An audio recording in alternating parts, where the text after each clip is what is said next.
여러분, 예고된 위기, 우리가 익히 알고 있는 위기, 악재, 이것이 현실화된다. 이것이 회색 코뿔소가 우리 곁으로 다가온다. 이런 얘기잖아요. 그런데 지금 말입니다. 회색 코뿔소는요, 예고된 위기는요, 점점 지금 우리 곁으로 다가오고 있는 느낌입니다. 여러분, 이 지표를 한번 보세요. 2021년 2분기 2030이면 청년들입니다. 2030의 부채 금액입니다. 458조 7천억 원이에요. 엄청나죠? 458조 7천억 원이면요, 전체 가계 부채의 20%를 훌쩍 넘기는 숫자입니다. 20%를 훌쩍 넘긴다는 게 어느 정도까지 올라가느냐? 무려 말입니다. 27%까지 올라갑니다. 30% 가까이 된다는 이야기예요. 그만큼 말입니다. 이 2030의 부채가 그 어느 때보다 컸다는 이야기예요. 시기적으로 보더라도 여러분, 2018년 대비해 보면 지금 엄청나게 늘어났죠. 엄청나게 늘어났습니다. 뭐 이 정도로 늘어난 것은 아마 상상을 초월할 정도예요. 2018년 말에 370조 3천억 원이었습니다. 그런데 2021년 2분기 말입니다. 458조 7천억 원입니다. 그러면 단순하게 계산하더라도 적어도 말입니다. 100조는 안 되지만 거의 버금가죠. 2018년 말, 2019년, 2020년, 그러면 2년 6개월 만에 거의 100조가량 늘어났다고 이야기하면 이거 엄청납니다. 문제는 왜 이렇게 늘어났느냐, 또 이렇게 늘어난 것을 2030이 감당할 수 있느냐, 이런 문제잖아요. 일단 2030이 이렇게 부채가 늘어난 데는요, 여러분도 잘 아시는 영끌이나 혹은 B2나 이런 것들이 실질적으로 굉장히 작동이 됐고요. 여기에다 앞으로 갚을 수 있느냐, 이 문제는 이제 물음표가 되어버렸습니다. 물음표가. 그만큼 말입니다. 자산시장의 충격이 커지고 있다는 이야기예요. 이대로 가다가는요, 부채 폭발의 1착으로 지금 2030이 될 가능성도 있다. 이런 분석이 지금 나오고 있는 거예요. 그만큼 말입니다. 부채가 많고 갚지 못할 가능성도 있다는 거예요. 그럼 디폴트잖아요. 채무 불이행이 일어나면 그때는 최악의 상황으로 갈 수도 있다는 것이 지금 전문가들의 분석입니다. 사실 말입니다. 여러분, 2030들 투자한 거 보면 진짜 놀랄 노자입니다. 엄청나게 투자를 했어요. 자, 이거 한번 보세요. 이게 영끌이에요. 영끌. 영끌은 영혼까지 끌어모아서 아파트를 샀다는 이야기잖아요. 지금 보시는 것처럼 말입니다.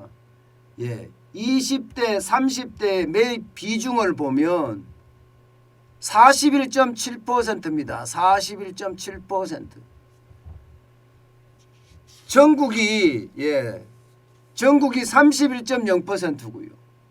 이게 여러분 굉장히 많이 늘어났다는 이야기잖아요. 이게 적지 않다는 이야기입니다. 그 어느 때보다 말입니다. 2030 청년들은요, 영끌을 해서 집을 못 살까 봐 무조건 집을 샀다는 이야기가 돼요. 무조건 집을 샀다.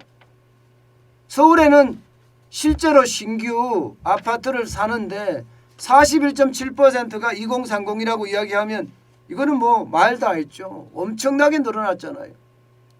엄청나게. 그 정도로 지금 상상을 초월할 만큼 늘어난 겁니다. 상상을 초월한 만큼. 이렇게 늘어났을 때 과연 2030들이 이 부채 감당할 수 있을까요? 감당할 수 있을까요? 저는 이제 그게 가장 큰 문제라고 봅니다. 작년에만 하더라도요.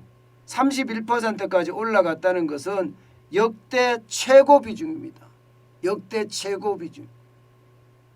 2020년만 하더라도 2030이 이렇게까지 늘어나지는 않았습니다. 그런데 작년에는요. 2021년에는 지금 못 사면 집 못 산다는 생각에 너도 나도 뛰어들었던 겁니다. 그러니까 영끌이란 새로운 단어가 나올 정도로 많은 투자가 이루어졌던 거죠. 어디 그뿐입니까 여러분? 지금 2030들은요. 또 B2에도 엄청나게 나섰어요. 보시는 것처럼 20대 30대가 주식 투자한 그 비율을 보면 2019년 대비 2021년 무려 235%나 20대는 늘었습니다. 2조 6천억 원 정도 투자하던 20대가 8조 7천억까지 투자했으니까 어마어마하게 투자했죠. 30대도 마찬가지입니다. 11조 8천억 원을 투자하던 30대가 2021년에는 30조 1천억까지 155%까지 투자를 했습니다. 155%까지. 155%가 늘어났다는 이야기죠. 40대가 114%, 50대가 108%, 60대가 95% 늘어난 거에 비하면 말입니다.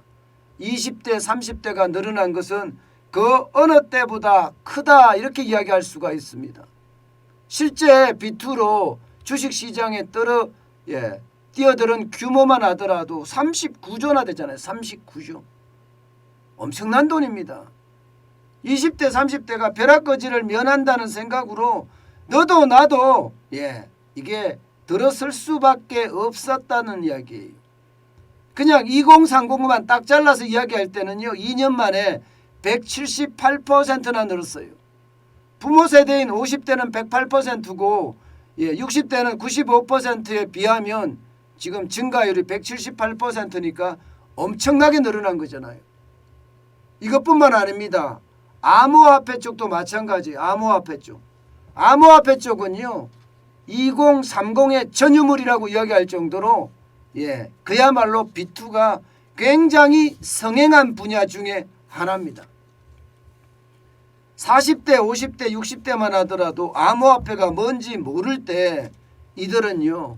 투자하기 시작을 했습니다. 그야말로 암호화폐는 20대, 30대 전유물이다. 실제 지표도 그렇게 나오죠. 20대가 31%, 30대가 29%예요. 40대 24%보다도 많고요.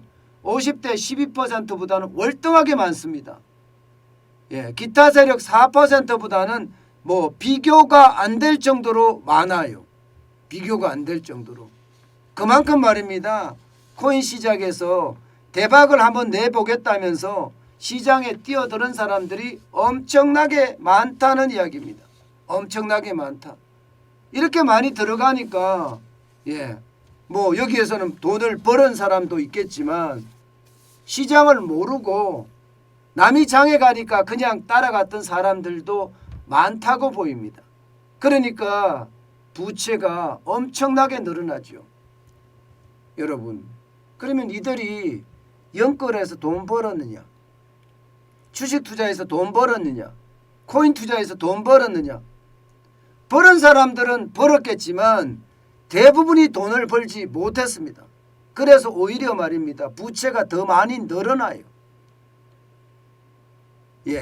2020년 4분기까지만 하더라도 부채가 늘어나는 속도 2030의 속도가 17.1%까지 늘어났거든요. 전체 5.1% 대비하면 3배 이상 영끌 B2가 엄청나게 투자를 했다는 거예요. 그런데 2021년 2분기까지도 여러분 영끌 B2는 멈추지 않았습니다. 전체가 7.8% 늘어난 데 비하면 2030의 빚은 12.8%가 늘어났거든요. 그러면 영끌에서 돈 벌었느냐, B2에서 돈 벌었느냐, 아니면 주식 투자, 암호화폐 투자해서 돈 벌었느냐? 그렇지 못하다는 거예요. 계속 투자만 한 거예요. 계속 투자만. 어떻게 투자했다고요? 빚내서 투자했습니다. 빚내서 계속 투자하다 보니까 이게 심각한 문제가 발생할 수밖에 없었던 거죠. 지금 말입니다. 지금 2030이 위험하다 이렇게 이야기하는 아주 핵심적인 이유는요. 다중채무자가 굉장히 늘어난다는 사실이에요. 6월 말 기준으로 보면요. 2030 중에 다중채무자는요. 132만 7,155명이에요. 굉장히 많고요. 이들의 채무는요. 150조에 달합니다. 150조. 다중채무자가 132만이고 그들이 가지고 있는 채무는 150조다. 그러면 다중채무자라는 게 여러 금융기관에서 최소한 3개 이상 금융기관에서 돈을 빌린 사람들을 말하잖아요. 이들이 만약에 무너지면 저는 그 어느 때보다 이게 빠르게 무너질 수밖에 없다고 생각을 합니다. 그만큼 말입니다. 영끌 B2는요. 지금 전환기를 맞았다 이렇게 예상할 수가 있습니다. 가장 큰 문제는 여러분, 가장 큰 문제는 지금 2021년 2분기까지가 이렇다는 거예요. 작년 6월까지예요. 그러면 작년 6월 이후에 3분기, 4분기 그리고 올해 들어서는 안 늘어났느냐? 이것도 아닙니다. 줄인다고 하지만 2030의 부채는 계속 늘어났고요. 작년 3분기, 4분기는 특히 3분기는 많이 늘어났습니다. 그렇다면 여러분 이제 그 늘어난 거 도대체 어떻게 감당하죠? 2분기까지만 하더라도요. 금리가 굉장히 쌌습니다. 대한민국의 기준금리가 0.5%예요. 대출금리는 3%를 넘지 않았습니다. 그런데 지금 작년 8월부터 금리를 올리기 시작했죠. 작년 8월부터 금리를 올리기 시작했습니다. 0.25% 올렸고요. 11월에도 0.25%, 올 1월에도 0.25%를 올려서 지금 기준금리는 1.25%예요. 이렇게 금리가 계속 오르면 과연 영끌하고 비투한 2030들이 이 금리를 갚아낼 수 있을까요? 제가 지금 갸우뚱하잖아요. 이거는 저만 갸우뚱하는 게 아닙니다. 진짜 많은 사람들이 2030의 부채, 자영업자 부채 다음으로 위험하다 이렇게 이야기합니다. 자영업자 부채도 지금 심각한데 다음으로 2030의 부채가 심각하다 이렇게 이야기들을 합니다. 그만큼 말입니다. 금리 인상기에 이들이 부담할 수 있는 이자 폭탄 이거 감당하기도 쉽지 않은 데다가 앞으로 경제가 좋아지면 일자리가 많아서 더 좋아진다 이야기할 수 있지만 과연 앞으로 경제가 좋아질 거냐. 올해 우리 경제요. 노무라 증권에서 지금 발표하는 우리 경제는요. 2.1%예요. 정부는 3.1%라고 이야기하지만 2.1%면 우리 경제가 진짜 폭망한다는 이야기예요. 제가 그랬잖아요. 제가 여러분들에게 말씀드렸습니다. 올해 우리 경제 굉장히 나쁠 거라고. 작년보다가 월등하게 더 나쁠 거라고 제가 말씀을 드렸는데요. 진짜 우리 경제 올해 자칫 잘못하면 큰 위험이 다가올 수도 있다. 회색 코뿔소가 덮치는 정도가 아니라 잘못하면 퍼펙트 스톰이 덮칠 가능성도 있다. 이렇게까지 해석될 수가 있습니다. 그 어느 때보다 말입니다. 2030 여기에는요. 그야말로 시한폭탄이 장착이 돼 있다고 이야기할 수가 있고요. 그 규모는 역대 최대예요. 역대 최대. 그야말로 어마어마한 시한폭탄을 2030이 안고 있다. 이렇게 표현할 수가 있습니다. 저는 그 어느 때보다 2030의 부채 폭발 위험성이 점점 높아지고 있다고 생각을 합니다. 여기에 대한 대비책 반드시 저는 정부가 마련해야 된다고 생각을 해요. 그렇지 않고는요. 가만히 그냥 한번 두고 보자 이렇게 생각한다면 폭발할 겁니다.